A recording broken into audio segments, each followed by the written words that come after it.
한국이 군사 강국이라고? 예전에 저는 웃으며 고개를 저었습니다. 그럴 리 없다고 단정했죠. 학생들에게도 늘 말했습니다. 방산은 미국이 최고다. 유럽엔 프랑스, 독일 같은 방산 강국들이 버티고 있었고 동아시아? 솔직히 거들떠보지도 않았습니다. 그런데 단 한 나라, 한국. 그 나라는 달랐습니다. 그들은 제가 평생 쌓아온 편견과 확신을 단숨에 무너뜨렸습니다. 그리고 지금 제가 깨달은 진실을 들려드리고자 합니다. 배신을 품격으로 돌려준 한국의 놀라운 외교 철학이 한 미국 교수의 인생을 바꾼 감동적인 이야기 지금 시작합니다. 사연 시작 전 좋아요와 구독으로 한국 방산을 응원해주세요. 저는 미국 텍사스 주립대학교에서 군사정치학을 가르치고 있는 제임스 스펜서 교수입니다. 20년 넘게 국방부와 나토의 자문위원으로 활동하며 수많은 무기 체계와 방산 계약을 분석해왔습니다. 세계 곳곳에서 벌어지는 갈등과 군비 경쟁, 그리고 그 이면에 숨어있는 정치적 이해관계를 매일같이 강의해왔기에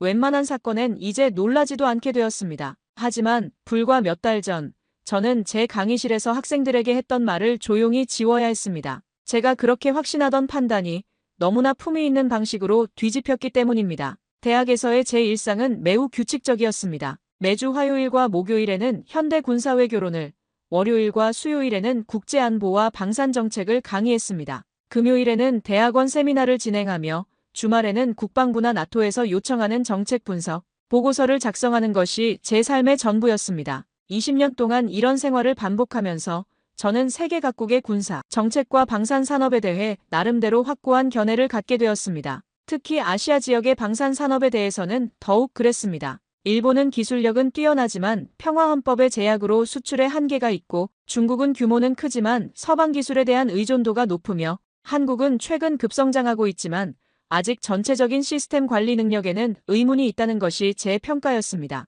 이런 판단은 제 강의와 논문, 그리고 정책 자문에서 일관되게 유지되어 왔습니다. 사건의 시작은 폴란드와 한국 간의 대규모 방산 계약이었습니다. K2 흑표 전차, K9 자주포, FA50 경공격기 등 아시아 국가 중에서는 보기 드물게 첨단 무기 수출 계약을 성사시킨 한국의 행보는 분명 놀라운 일이었습니다. 총 계약 규모만 해도 200억 달러에 육박하는 대형 딜이었고 이는 한국이 명실상부한 방산 수출 강국으로 부상했음을 의미하는 것이었습니다. 하지만 그때의 저는 회의적인 시선을 거두지 못했습니다. 기술력은 인정하지만 과연 한국이 그 복잡하고 민감한 기술 보호 체계를 제대로 관리할 수 있을까? 저는 그렇게 생각했습니다. 제가 우려했던 것은 단순한 기술적 문제가 아니었습니다. 현대의 방산 수출은 단순히 무기를 파는 것이 아니라 국가 간의 전략적 신뢰관계를 구축하는 일이었습니다. 특히 첨단 무기 기술은 자칫 제3국으로 유출될 경우 원래 공급국의 안보에도 심각한 위협이 될 수 있었습니다. 따라서 기술 보안과 수출 통제는 방산 거래에서 가장 중요한 요소 중 하나였습니다. 한국이 과연 이런 복잡한 국제적 이해관계를 제대로 관리할 수 있을지에 대한 의문이 있었던 것입니다. 며칠 후 우려는 현실이 되는 듯 했습니다. 몇몇 군사 전문 매체와 분석 보고서에 따르면 폴란드 측에서 계약된 기술 일부가 독일의 방산 협력 과정에 활용되었을 가능성이 제기되었기 때문입니다. 특히 K2 전차의 레이더 관련 설계 일부가 비공식적 회의에서 거론됐다는 정황은 저를 더욱 단단히 확신하게 만들었습니다. 이는 명백한 기술 유출 사례로 보였고 한국의 기술 보안 체계에 심각한 문제가 있음을 시사하는 것 같았습니다. 역시 저는 속으로 그렇게 생각했습니다. 제가 오랫동안 우려해왔던 일이 현실이 된 것 같았습니다. 아무리 뛰어난 기술을 가지고 있어도 그것을 제대로 보호하고 관리할 수 있는 시스템이 없다면 의미가 없다는 것이 제 지론이었습니다. 한국이 바로 그런 사례가 될 것 같았습니다. 그날 제 강의실에서 저는 학생들에게 이렇게 말했습니다. 기술은 무기보다 취약합니다. 기술이 유출되면 그 국가는 신뢰를 잃습니다. 한국은 좋은 무기를 만들었지만 신뢰의 체계를 구축하지 못한 나라일지도 모릅니다. 제 말에 고개를 끄덕이던 학생들도 있었고 조심스럽게 한국의 대응을 지켜보자는 의견을 내는 이도 있었습니다. 그러나 저는 단호했습니다. 무기 수출은 계약이 아니라 신뢰입니다. 한국은 지금 그 시험대에 올랐습니다. 제 강의를 듣던 학생들 중에는 군사학을 전공하는 이들이 많았습니다. 그들은 장차 미군이나 국방부에서 일할 예정이었고 제 강의 내용은 그들의 세계관 형성에 중요한 영향을 미칠 것이었습니다. 따라서 저는 더욱 신중하게 그리고 확신을 가지고 제 견해를 전달했습니다. 한국의 기술 유출 사례는 신흥 방산국들이 가진 구조적 한계를 보여주는 대표적인 사례라고 평가했습니다. 하지만 그때 저는 전혀 알지 못했습니다. 그 시험을 어떻게 통과하느냐에 따라 한국과의 품격이 얼마나 다르게 드러날 수 있는지를 말입니다. 며칠 후 저는 우연히 한국과 폴란드가 2차 방산 계약을 논의 중이라는 기사를 접했습니다. 처음엔 믿기지 않았습니다. 기술 유출 의혹이 채 수습되지도 않았는데 어떻게 또 계약을 논의할 수 있단 말입니까? 저는 그 기사를 읽고도 한참을 멍하니 앉아 있었습니다. 머릿속에 가장 먼저 떠오른 건 한국이 왜 아무 말도 하지 않는 걸까?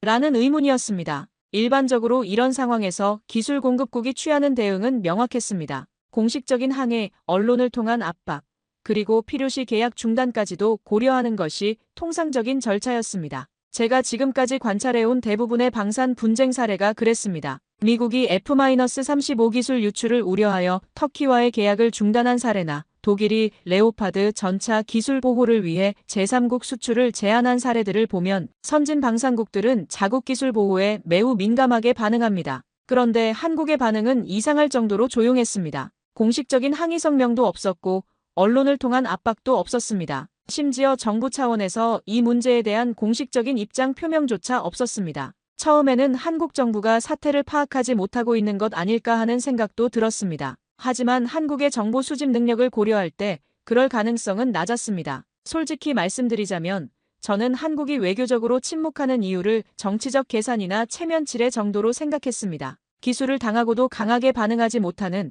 일종의 약함이라 여겼습니다. 신흥 방산국으로서 국제적 이미지를 의식하여 강하게 대응하지 못하는 것이라고 판단했습니다. 하지만 그것은 저의 편협한 시각에서 비롯된 오해였습니다. 곧이어 드러난 한국의 대응은 제가 지금까지 봐왔던 어느 국가의 방식과도 달랐습니다. 한국은 조용히 준비하고 있었습니다. 폴란드와의 2차 계약에서는 완전히 달라진 조건이 논의되고 있었습니다. 기술 보호 조항 강화, 이중 검증 체계, 그리고 양국 공동 감시위원회 설립까지 명확한 재발 방지 구조가 포함되어 있었습니다. 게다가 블록체인 기반의 기술 추적 시스템까지 도입을 제안했다는 소식은 제 눈을 의심하게 만들 정도였습니다. 감정적 대응은커녕 이 상황을 기술 신뢰 체계로 도약하는 계기로 만든 것입니다. 더욱 놀라운 것은 이런 시스템들이 하루아침에 만들어진 것이 아니라는 점이었습니다. 한국은 이미 1차 계약 당시부터 이런 상황을 예상하고 대비책을 준비하고 있었던 것 같았습니다. 기술 유출 추적 시스템, 실시간 모니터링 체계,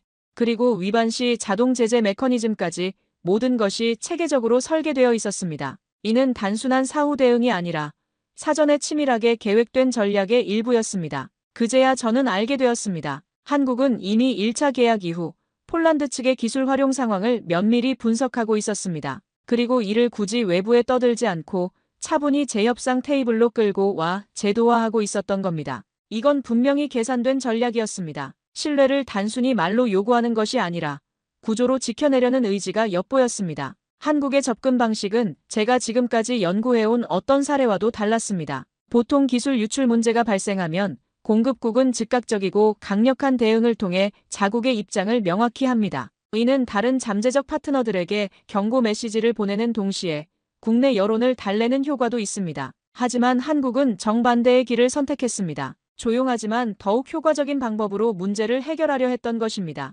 이런 대응 방식의 배경에는 한국만의 독특한 전략적 사고가 있는 것 같았습니다. 즉각적인 만족보다는 장기적인 신뢰 구축을, 감정적 대응보다는 시스템적 해결을 선택한 것입니다. 이는 한국이 단순히 무기를 파는 나라가 아니라 장기적인 파트너십을 구축하려는 의도를 가지고 있음을 보여주었습니다. 그 순간 저는 깊은 충격을 받았습니다. 제가 늘 강조하던 서구식의 직설적 접근이 아닌 절제와 실천을 통해 문제를 해결해가는 방식, 한국은 배신 앞에서도 감정에 휘둘리지 않고 오히려 그 상황을 품격 있게 반전시키고 있었습니다. 이는 제가 20년 넘게 연구해온 국제관계 이론으로는 설명하기 어려운 새로운 접근법이었습니다. 더욱 인상적이었던 것은 한국의 이런 대응이 폴란드에게 어떤 영향을 미치고 있는지였습니다. 처음에는 기술 유출에 대해 명확한 해명을 하지 않던 폴란드도 한국의 제안을 받아들이기 시작했습니다. 강압이 아닌 설득, 비난이 아닌 대안 제시를 통해 상대방의 마음을 움직이고 있었던 것입니다.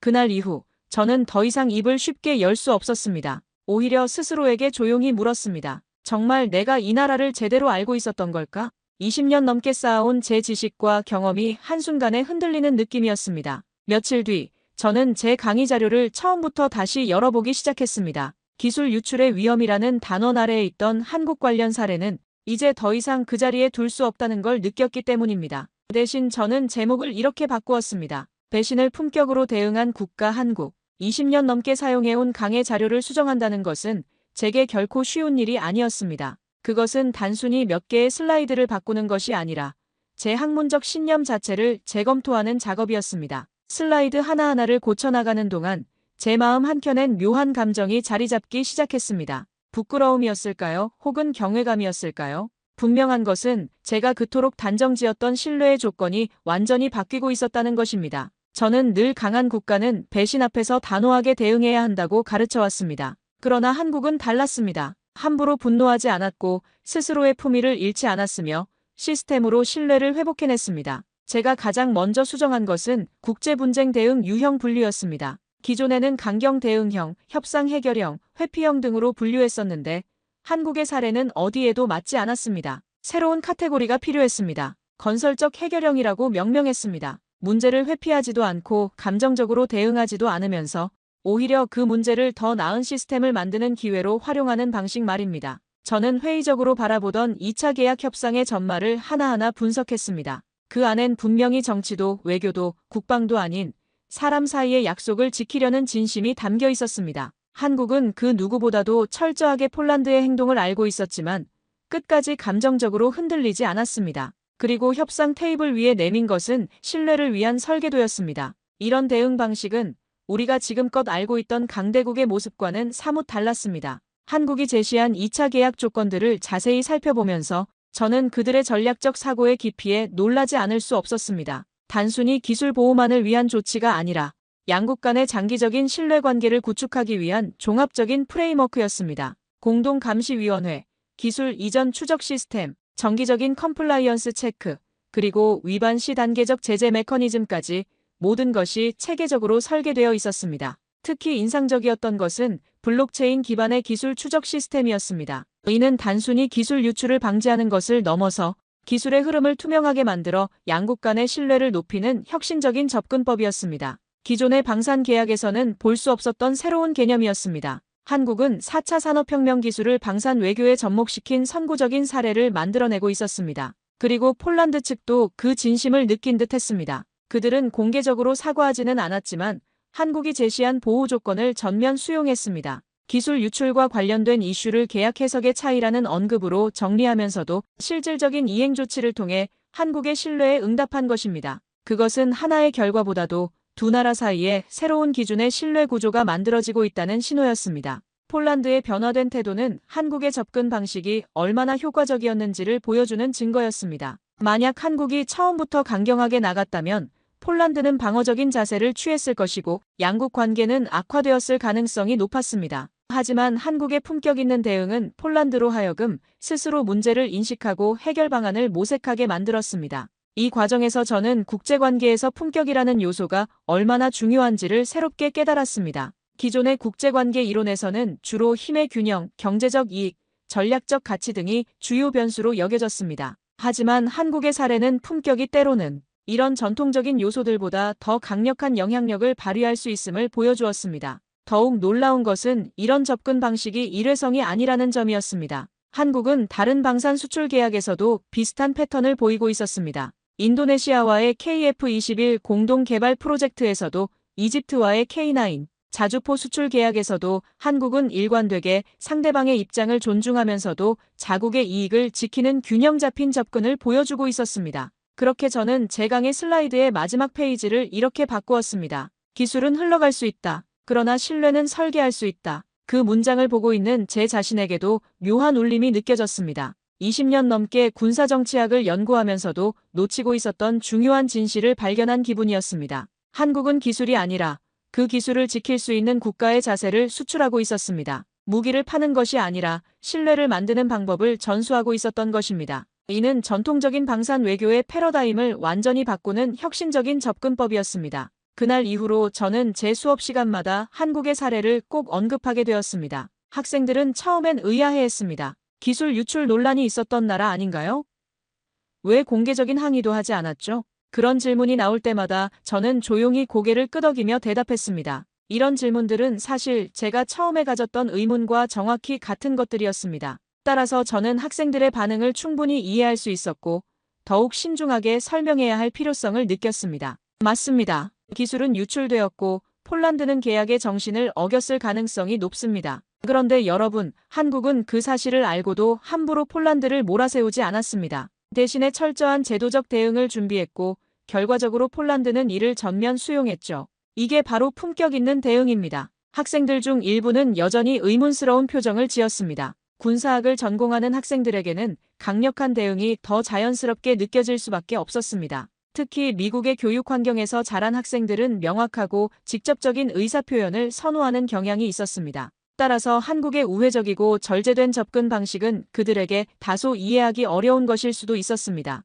하지만 저는 참을성 있게 설명을 계속했습니다. 여러분이 만약 폴란드 입장이라면 어떨까요? 한국이 공개적으로 비난하고 압박했다면 여러분은 어떤 기분이 들었을까요? 아마도 방어적인 자세를 취하고 더 이상의 협력은 어려워졌을 것입니다. 하지만 한국은 다른 길을 선택했습니다. 상대방의 체면을 살려주면서도 실질적인 문제 해결을 위한 시스템을 구축한 것입니다. 학생들은 조금씩 고개를 끄덕이기 시작했습니다. 그리고 저는 그때마다 덧붙였습니다. 신뢰는 상대가 잘할 때 지켜지는 것이 아닙니다. 신뢰는 상대가 잘못했을 때 우리가 어떻게 반응하느냐에 달려 있습니다. 한국은 그 본보기를 보여준 나라입니다. 특히 인상적이었던 것은 대학원 세미나에서 벌어진 토론이었습니다. 한 학생이 그렇다면 한국의 대응이 약함의 표현일 수도 있지 않냐는 질문을 던졌습니다. 이는 매우 날카로운 지적이었고 저 역시 처음에는 비슷한 생각을 했었기 때문에 충분히 이해할 수 있는 관점이었습니다. 저는 잠시 생각한 후 이렇게 답했습니다.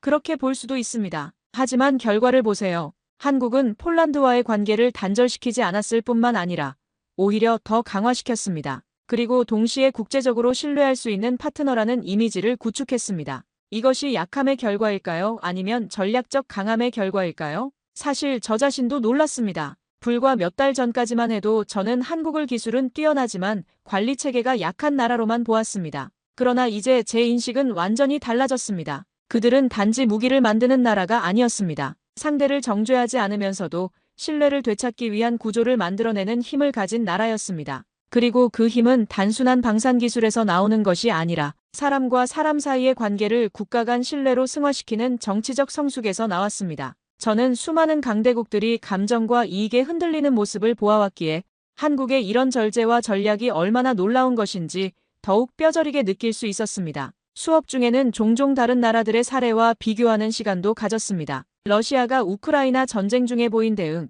중국이 대만 문제에서 보이는 강경한 자세, 심지어 미국이 때로 보이는 일방적인 접근 방식까지 다양한 사례들을 한국의 접근법과 대조해 보았습니다. 그 과정에서 학생들은 점점 한국의 방식이 얼마나 독특하고 효과적인지를 이해하기 시작했습니다. 어느 날 한 학생이 제게 물었습니다. 교수님, 그럼 한국은 왜 그렇게 조용히 대응했을까요? 그냥 강하게 항의하면 안 됐나요? 저는 잠시 말을 멈췄다가 이렇게 대답했습니다. 왜냐하면 한국은 지금 당장의 분노보다 미래의 신뢰를 선택한 나라였기 때문입니다. 그리고 그건 강한 나라만이 할 수 있는 결정입니다. 이런 대화를 나누면서 저는 학생들뿐만 아니라 제 자신도 변화하고 있음을 느꼈습니다. 20년 넘게 가져온 기존의 관점들이 조금씩 확장되고 있었고 새로운 시각으로 국제관계를 바라보게 되었습니다. 특히 강함이라는 개념에 대한 제 이해가 근본적으로 바뀌었습니다. 강함이란 단순히 군사력이나 경제력의 크기가 아니라 위기 상황에서 보여주는 품격과 지혜라는 것을 깨달았습니다.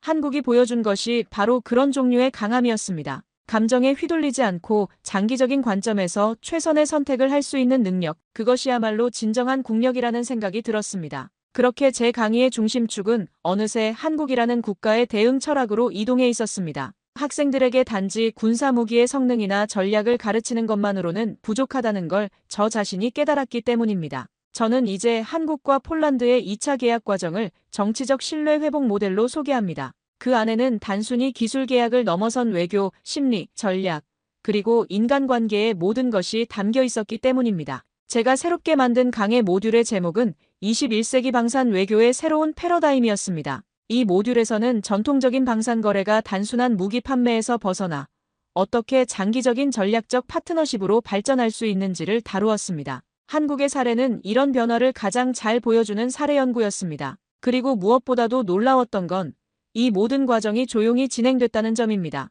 한국은 외교적 갈등을 언론을 통해 부각시키지 않았습니다. 당장 대중의 분노를 자극할 수도 있었고 국제 여론을 통해 폴란드를 압박할 수도 있었지만 그렇게 하지 않았습니다. 그 대신 한국은 정교한 시스템과 제도적 조건을 통해 신뢰를 다시 설계하고 있었습니다. 저는 그 점이 참으로 인상 깊었습니다. 이런 접근 방식은 현대 정보화 시대의 특성을 매우 잘 이해한 전략이기도 했습니다. 소셜미디어와 24시간 뉴스 사이클이 지배하는 시대에 성급한 대응은 오히려 상황을 악화시킬 수 있습니다. 한국은 이런 환경에서 어떻게 신중하고 전략적으로 대응해야 하는지를 보여주는 모범 사례를 만들어냈습니다. 우리는 흔히 강한 나라를 큰 소리를 내는 나라라고 생각합니다. 하지만 저는 이제 믿게 되었습니다. 진짜 강한 나라는 배신당했을 때 분노로 반응하는 것이 아니라 품격과 전략으로 대응하는 나라입니다. 한국은 바로 그런 나라였습니다. 이는 제가 지금까지 연구해온 국제관계 이론의 근본적인 가정들을 재검토하게 만드는 계기가 되었습니다. 폴란드의 입장도 조심스럽게 변해갔습니다. 그들은 처음엔 기술 유출에 대해 분명하게 해명하지 않았지만 점차 한국의 요구를 받아들이고 2차 계약 조건을 전면 수용했습니다. 심지어 일부 방산 시스템의 공동 개발까지 제안하는 움직임도 보였습니다. 그것은 명백한 메시지였습니다. 한국의 신뢰 전략이 통했다는 것, 그리고 그 전략이 새로운 국제적 기준이 될 수 있다는 신호였습니다. 더욱 흥미로운 것은 이런 변화가 폴란드 내부에서 어떻게 받아들여지고 있는지였습니다. 폴란드 정부 관계자들과 방산업계 인사들이 한국의 대응 방식에 대해 긍정적으로 평가하기 시작했다는 소식이 들려왔습니다. 한국은 진정한 파트너다, 신뢰할 수 있는 협력국이다라는 평가가 나오고 있었습니다. 이는 한국의 전략이 단순히 문제를 해결하는 것을 넘어서 브랜드 가치를 높이는 효과까지 거두고 있음을 의미했습니다. 그때 저는 문득 제 옛 기억을 떠올렸습니다. 10여 년 전 중동의 한 국가에서 기술 협상이 결렬되며 양국 관계가 단절된 사건이 있었습니다. 그때 양측 모두 공개 비판과 감정적 대응으로 돌이킬 수 없는 틈을 만들었습니다. 결국 그 갈등은 몇 년간 지속되었고 양국 모두에게 경제적, 정치적 손실을 가져다 주었습니다. 그에 비하면 한국의 방식은 너무나 다르면서도 너무나 강력했습니다. 갈등을 키우지 않고도 관계의 주도권을 쥐는 법. 저는 그걸 처음으로 한국에게 배웠습니다. 제 강의를 듣는 학생들 중에는 미래의 외교관이나 국방 관련 공무원이 되려는 이들이 많았습니다. 그들에게 한국의 사례는 단순한 학술적 관심을 넘어서 실무에서 활용할 수 있는 구체적인 모델이 되었습니다. 어떻게 하면 갈등 상황에서 품격을 잃지 않으면서도 실익을 확보할 수 있는가라는 것은 모든 외교관들이 고민하는 영원한 과제였기 때문입니다. 한 학생은 한국의 방식을 다른 분야에도 적용할 수 있을까요? 라는 질문을 던졌습니다. 이는 매우 통찰력 있는 질문이었습니다. 실제로 한국의 접근 방식은 방산 분야뿐만 아니라 무역 분쟁, 영토 갈등, 심지어 기업 간 경쟁에서도 응용할 수 있는 원리들을 담고 있었습니다. 감정보다는 이성을, 단기적 이익보다는 장기적 관계를, 대립보다는 협력을 선택하는 것. 이런 원칙들은 보편적인 적용 가능성을 가지고 있었습니다. 어느 날 수업이 끝나고 남은 한 학생이 저를 조용히 찾아와 말했습니다. 교수님, 한국은 기술을 파는 나라가 아니라 믿음을 만드는 나라였네요. 그 말을 듣는 순간 저는 조용히 고개를 끄덕였습니다. 그래, 나도 이제야 알았어. 기술보다 중요한 건 결국 그 기술을 누구와 공유할 수 있는가야. 그리고 지금 한국은 그 답을 세계에 보여주고 있지. 그 학생의 말은 제가 몇 달간 고민해온 모든 것을 한 문장으로 정리해 주었습니다. 한국이 세계 방산 시장에서 성공하고 있는 진짜 이유는 단순히 뛰어난 기술력 때문이 아니었습니다. 그보다는 그 기술을 바탕으로 신뢰할 수 있는 관계를 구축하는 능력, 그것이야말로 한국의 진정한 경쟁력이었습니다. 며칠 뒤, 저는 제 강의실 칠판에 한 문장을 적어두었습니다. 신뢰는 기술보다 강하다. 수업을 시작하기 전 이 문장을 읽고 학생들 대부분이 고개를 갸우뚱했습니다. 하지만 저는 서두르지 않았습니다. 이제는 압니다. 누군가의 생각을 바꾸기 위해선 설명보다 기다림이 먼저라는 것을요. 20년 넘게 강단에 선 경험이 저에게 가르쳐준 가장 중요한 교훈 중 하나였습니다. 그날 수업의 주제는 국가 간의 상호 신뢰가 군사 전략에 미치는 영향이었습니다. 이전 같았으면 저는 나토 체계나 미일 군사동맹의 예를 들었을 겁니다. 콜드워 시절의 상호 확증 파괴 이론이나 걸프전에서 보여준 다국적군의 협력 사례 같은 것들 말입니다. 하지만 그날 저는 오직 한국과 폴란드의 사례로 수업을 이끌었습니다. 이는 제 강의 스타일에 있어서도 상당한 변화였습니다. 여러분, 한국은 방산계약 1차 때 기술을 당했습니다. 그걸 모르지 않았어요. 그런데도 그들은 상대를 외교적 언어로 몰아세우지 않았습니다. 대신 그들은 다음 협상에서 더욱 강력한 시스템을 내밀었습니다. 이게 바로 전략입니다. 이게 바로 국력입니다. 학생들은 진지한 표정으로 메모를 하기 시작했습니다. 평소보다 훨씬 집중하는 모습이었습니다. 아마도 제가 이전과는 다른 확신에 찬 어조로 말하고 있었기 때문일 것입니다. 저는 다시 말을 이었습니다. 우리는 흔히 계약이 곧 신뢰라고 생각합니다. 하지만 아닙니다. 신뢰는 계약이 지켜지지 않았을 때 어떤 대응을 하느냐로 증명되는 겁니다. 한국은 감정 대신 구조를 선택했고 비난 대신 대안을 냈습니다. 그렇게 신뢰를 다시 쌓았죠. 이때 교실 뒤편에서 한 학생이 손을 들었습니다. 평소 수업에 적극적으로 참여하는 마이클이었습니다. 교수님, 하지만 그런 대응이 약하다고 볼 수도 있지 않나요? 확실한 제재나 경고 없이는 상대방이 같은 실수를 반복할 수도 있잖아요. 좋은 질문이었습니다. 저는 잠시 생각한 후 답했습니다. 마이클, 그렇게 생각할 수도 있어. 하지만 결과를 봐. 폴란드는 한국이 제시한 모든 조건을 받아들였고 심지어 추가적인 협력까지 제안하고 있어. 만약 한국이 처음부터 강경하게 나갔다면 이런 결과가 나왔을까? 오히려 관계가 악화되고 신뢰가 더 무너졌을 가능성이 높지 않을까? 그 순간 제자 중 한 명이 손을 들고 물었습니다. 교수님, 한국이 그렇게 대응할 수 있었던 이유는 뭘까요? 그냥 참은 건가요?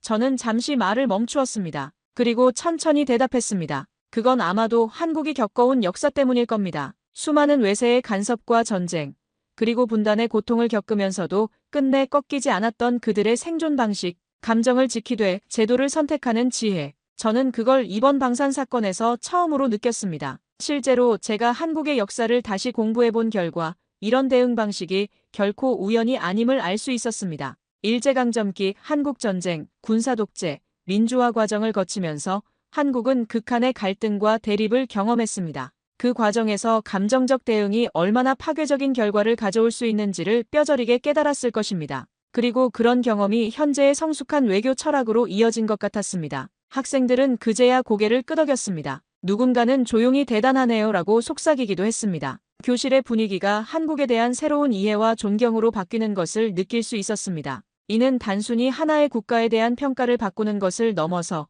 국제관계를 바라보는 관점 자체를 확장시키는 경험이었습니다. 강의가 끝나고 한 학생이 제게 다가와 말했습니다. 교수님, 저는 앞으로 군사 외교를 공부하고 싶어요. 한국처럼 신뢰를 설계할 수 있는 나라가 되고 싶습니다. 그 말을 들은 순간 제 가슴 어딘가가 먹먹해졌습니다. 처음 이 사건을 접했을 때만 해도 저는 단순한 기술 거래의 실패라고 생각했었습니다. 하지만 이제는 압니다. 그것은 한국가가 보여준 조용한 승리였고 신뢰를 지키는 품격이란 무엇인가를 일깨워준 순간이었다는 걸요. 그 학생의 말은 저에게 깊은 감동을 주었습니다. 제가 20년 넘게 강의를 해온 목적이 바로 이것이었습니다. 학생들이 단순히 지식을 암기하는 것이 아니라 그 지식을 통해 더 나은 세상을 만들고자 하는 의지를 갖게 되는 것. 한국의 사례가 바로 그런 영감을 주고 있었습니다. 수업이 모두 끝난 후 저는 혼자 교실에 남아 칠판에 적어둔 문장을 다시 바라보았습니다. 신뢰는 기술보다 강하다. 이 간단한 문장이 이제는 제 학문적 신념의 핵심이 되어 있었습니다.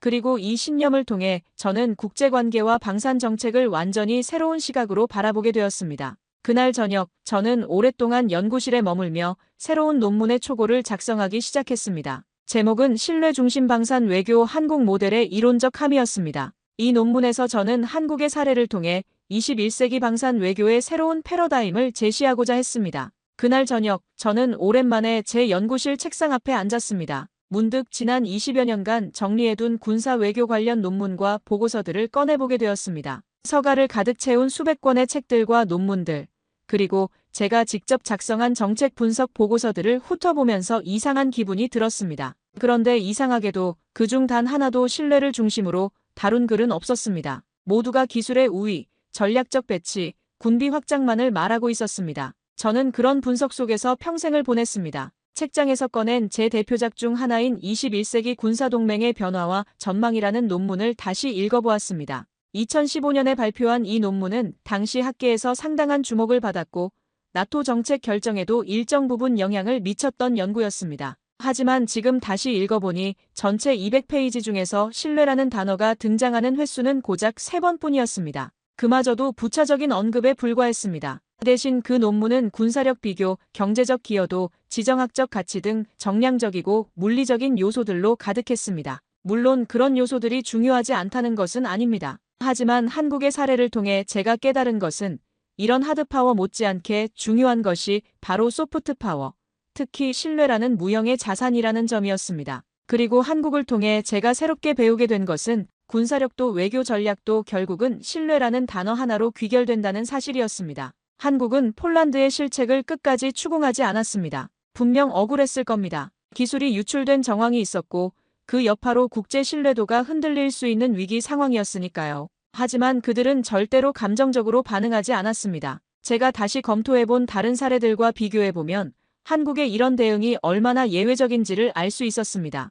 2019년 터키가 S-400 미사일 시스템을 러시아로부터 도입했을 때 미국은 즉시 F-35 프로그램에서 터키를 배제시켰습니다. 2020년 독일이 노드스트림 2 파이프라인 건설을 강행했을 때도 미국은 관련 기업들에 대한 제재를 가했습니다. 이런 사례들은 모두 즉각적이고 강력한 대응의 전형이었습니다. 그 대신 한국은 미래를 선택했습니다. 차분하게 자료를 모으고 조용히 2차 계약 테이블을 준비하며 이전보다 훨씬 더 강력한 기술 보호 장치를 마련해 제시했습니다. 그 태도는 한편으로는 너무 조용해서 보이지 않았지만 그래서 더욱 강력한 울림으로 다가왔습니다. 이는 동양의 고전 철학에서 말하는 부쟁 즉 다투지 않으면서 이기는 지혜와도 통하는 면이 있었습니다. 연구실 벽에 걸린 세계 지도를 바라보면서 저는 각 국가들 간의 관계를 새로운 시각으로 바라보게 되었습니다. 기존에는 주로 군사력이나 경제력의 크기로 국가들을 분류했었는데 이제는 신뢰지수라는 새로운 기준이 필요하다는 생각이 들었습니다. 한국은 분명히 이 새로운 기준에서 상위권에 위치할 것입니다. 이 과정 속에서 저는 강한 나라란 무엇인가를 다시 정의하게 되었습니다. 단순히 무기를 많이 가진 나라, 목소리를 높이는 나라가 아니라 배신 앞에서도 신뢰의 균형을 잃지 않는 나라. 그것이 진정한 강국이라는 사실을 한국이 제게 가르쳐준 것입니다. 이는 클라우제비츠의 전쟁론이나 투키디데스의 펠로폰네소스 전쟁사에서도 찾아볼 수 없는 새로운 통찰이었습니다. 저는 책상 서랍에서 새 노트를 꺼내어 제목을 적었습니다. 신뢰 기반 국제관계 이론의 탐구. 그리고 첫 번째 사례 연구로 한국 폴란드 방산 협력 모델을 기록하기 시작했습니다. 이것이 앞으로 제 연구의 새로운 방향이 될 것 같았습니다. 며칠 뒤 군사학술지에 기고할 새 논문을 쓰기 시작했습니다. 제목은 이렇게 정했습니다. 배신을 품격으로 돌려준 한국, 신뢰의 새 기준을 세우다. 그리고 그 논문 서문에는 이렇게 적었습니다. 이 보고서는 한 미국 군사정치학자가 한국이라는 국가의 대응 방식에 감동받아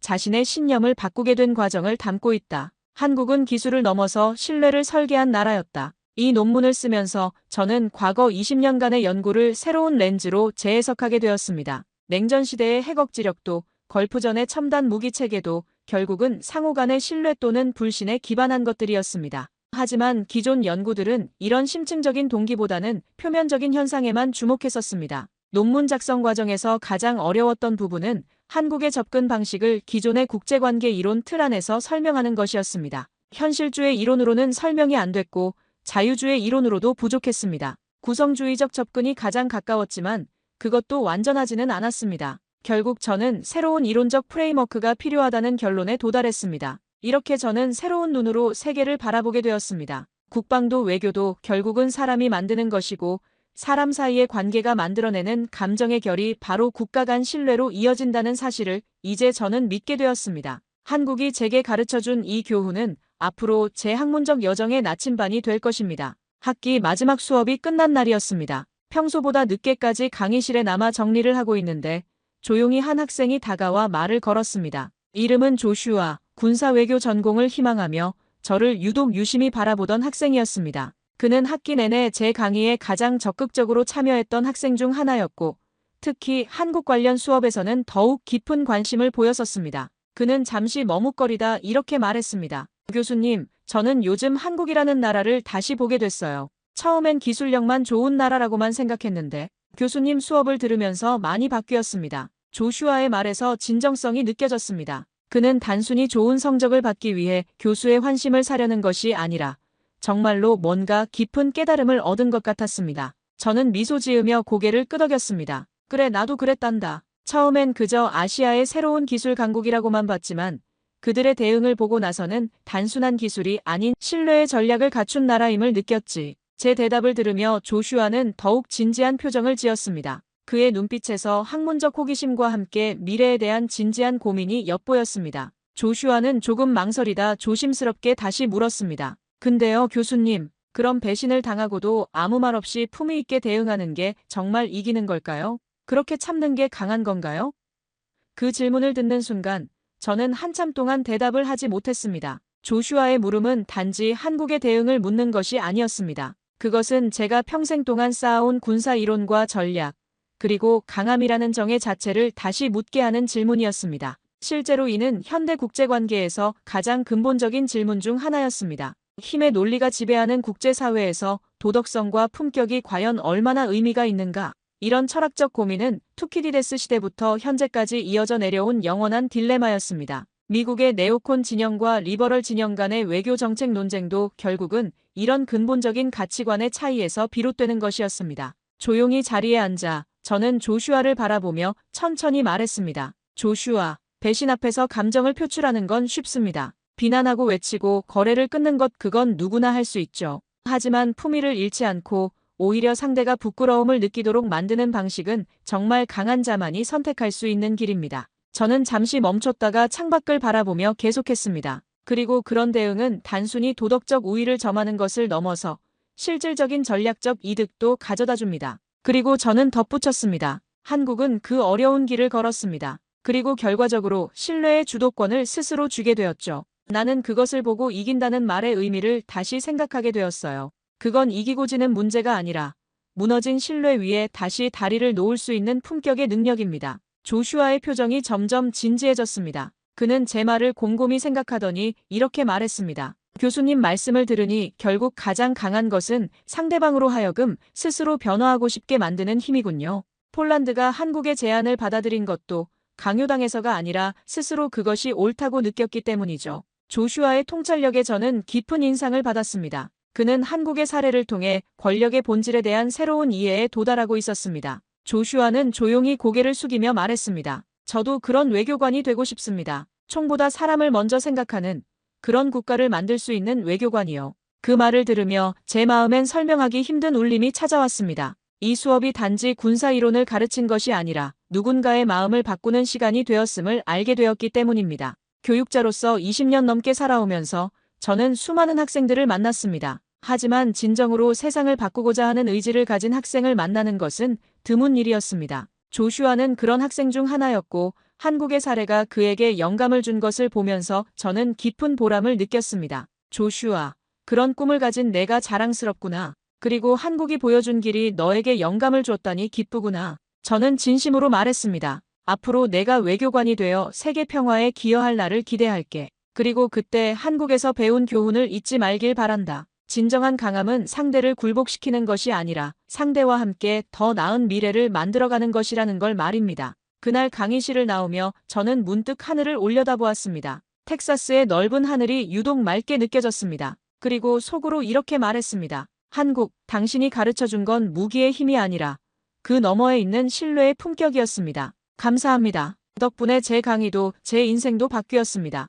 몇 주 후, 저는 새학기 강의 계획서를 작성하면서 새로운 과목을 개설하기로 결정했습니다. 과목명은 21세기 신뢰 외교론 한국 모델의 이해였습니다. 이 과목에서는 한국의 사례를 중심으로 현대 국제관계에서 신뢰의 역할과 중요성을 깊이 있게 다룰 예정이었습니다. 저는 또한 한국학연구소와의 협력을 통해 한국의 외교 철학에 대한 더 깊은 연구를 계획하고 있었습니다. 가능하다면 직접 한국을 방문해서 외교부 관계자들과 인터뷰를 해보고 싶었습니다. 그들의 사고방식과 의사결정 과정을 더 자세히 이해하고 싶었기 때문입니다. 한국이 세계에 보여준 것은 단순한 성공 사례가 아니었습니다. 그것은 21세기 국제관계의 새로운 패러다임을 제시하는 것이었습니다. 힘의 논리가 아닌 신뢰의 논리, 대립이 아닌 협력, 단기적 이익이 아닌 장기적 관계를 중시하는 새로운 외교 철학이었습니다. 그리고 이런 접근 방식이 실제로 효과를 거두고 있다는 것을 입증해 보였습니다. 저는 이제 확신합니다. 한국의 방식이 앞으로 더 많은 국가들에게 영감을 줄 것이고 궁극적으로는 더 평화롭고 신뢰할 수 있는 세계를 만드는 데 기여할 것입니다. 그리고 제가 그런 변화의 작은 일부가 될 수 있어서 영광입니다. 오늘 사연에 대한 여러분의 생각을 댓글로 남겨주세요. 감동뭉클에서는 여러분의 소중한 마음을 모아 사연 주인공들에게 전해드리고 있습니다. 여러분 주변에 감동적이거나 재미있는 실제 사연들을 제보받고 있으니 언제든 저희 공식 메일로 제보해주세요. 오늘 들려드린 사연에 공감하셨다면 구독과 좋아요 눌러주시고 주변 분들과도 공유해주세요. 여러분의 작은 관심과 응원이 더욱 좋은 콘텐츠를 만드는데 큰 힘이 됩니다. 오늘도 여러분의 하루의 작은 즐거움이라도 되었기를 바라며 지금까지 감동뭉클이었습니다. 끝까지 시청해주셔서 감사합니다. 다음에 더 감동적인 사연으로 찾아뵙겠습니다.